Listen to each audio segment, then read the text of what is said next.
Stélflöturinn smíðaður, skref 16 til 17. Það aftar í partinu á skrokknum og hérna stélið tilbúið og nú þarf ég bara að setja þetta hérna á og líma R3 fast hérna niður og hingað. Ég er búinn að láta þetta passa dálítið vel og með því að ýta þessu hérna saman þá dettur þetta akkurat á sinn stað. Síðan eru þessir tveir hér, þeir koma hérna sitt hvoru megin og ég þarf nú eitthvað að snikka þá til þannig að þeir detti saman og svo eru tveir hérna númer F43 sem að koma hér aftan á undir stélið og með þessu er hægt að taka þetta akkurat nákvæmlega rétt. Stélið sjálft er ekki svo náið. Það er nefnilega vírar hérna sem maður getur notað til þess að stilla það. Hérna er stélkamburinn kominn á, búið að líma hann með epoxy og halda í hann með alls konar klemmum.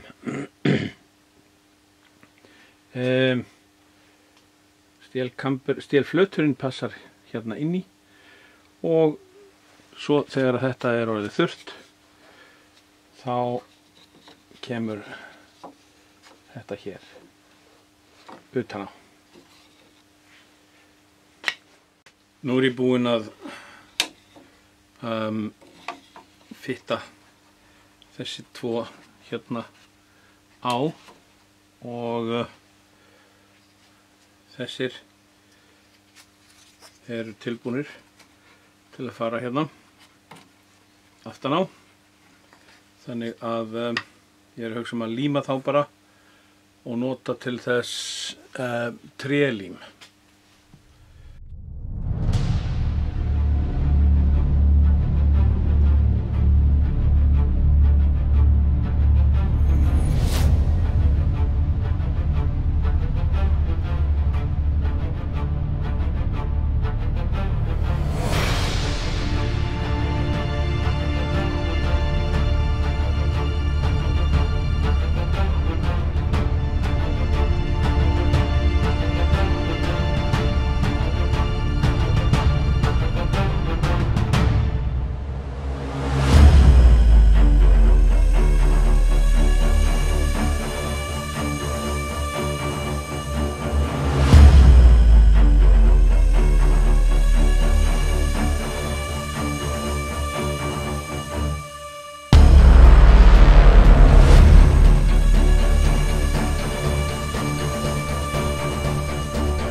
Þegar þetta þornar, þá get ég farið á þetta með balsaheflinum og pússa þetta niður.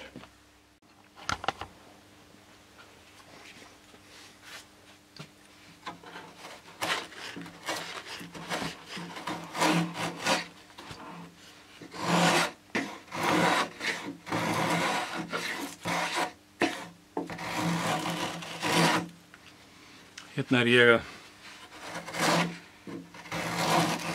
hefla. Það er rosalega mikið efni sem ég þarf að losa mig við og ég veit að það er fátt skemmtilegra en að horfa á menn hefla nema að vera skyldi að fylgjast með málningu sem eru þarna. Svo að ég ætla ekki að láta ykkur sofna yfir þessu. Þegar ég er búinn þá skal ég sýna ykkur hvernig þetta fór.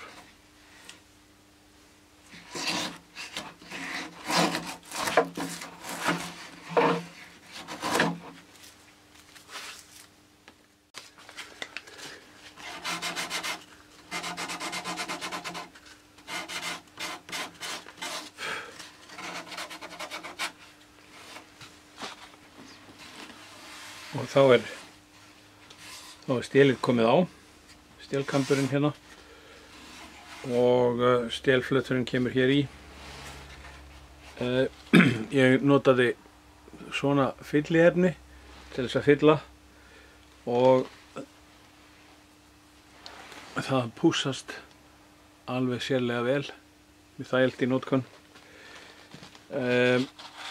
Og svo bara pússa það niður með 80, og þetta er hvað, 180 hérna. Ná þessu bara aðeins niður, svona, og þetta fer að verða tilbúið undir klæningu.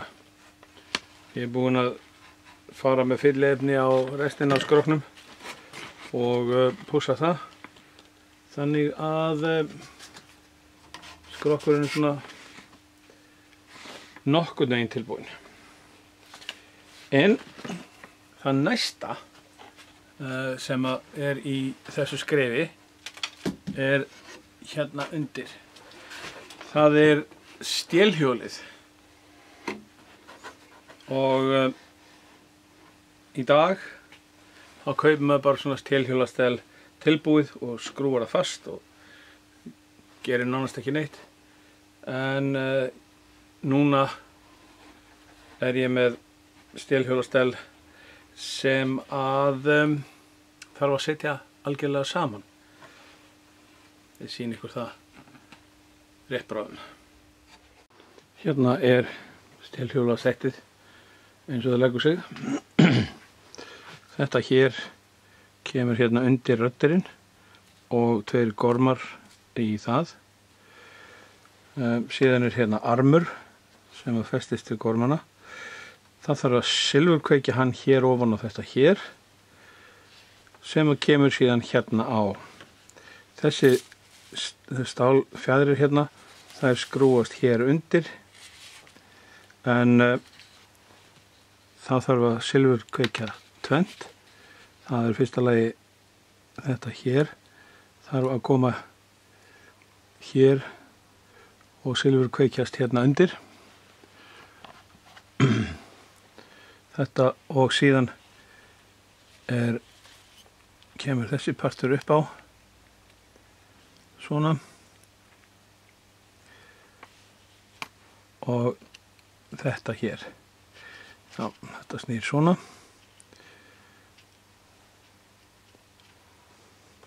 Og þetta hér er síðan silfurkveikt hér á.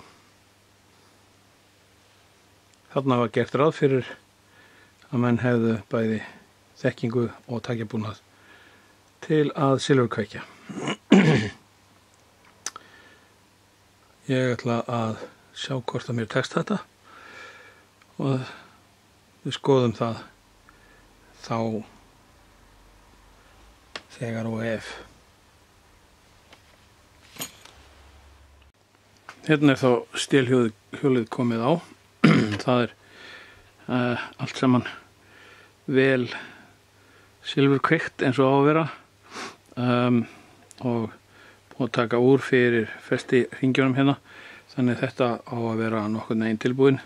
Einhvern tíman áður en ég flýg henni þá set ég skrúfulím á þetta.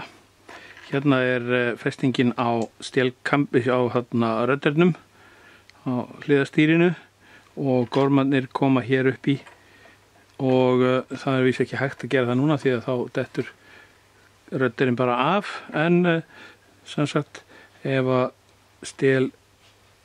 rödderinn, hliðastýrið, fer í aðra áttina, þá togar gormurinn hjólið með, og þannig er vélinni stýrt á jörðu niðri. Þetta virðist hafa heppnast bara ágætlega. Og með þessu ætla ég að segja þrepum 16 til 17 lokið, og það næsta sem að er á dagskránni verður þá vængurinn.